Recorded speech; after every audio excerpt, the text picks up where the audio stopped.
a spark for the computer revolution. The Altair 8800 was introduced in 1975, capturing the imagination of tech enthusiasts. Developed by MITS, it was sold as a kit and featured in Popular Electronics magazine. Hobbyists saw limitless potential in this simple, boxy machine, and its release is often marked as the beginning of the personal computer era. Building blocks of innovation. The Altair 8800 ran on an Intel 8080 microprocessor and required users to assemble it themselves. Unlike commercial computers of the time, the Altair was affordable and accessible. Programmers and engineers were drawn to its open architecture, which allowed them to experiment, modify, and expand its capabilities in their own homes. The birthplace of software giants.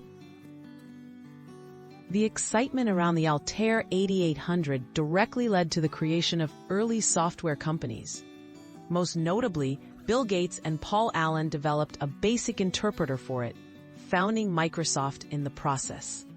This new ecosystem of hardware and software set the stage for rapid growth in the computer industry.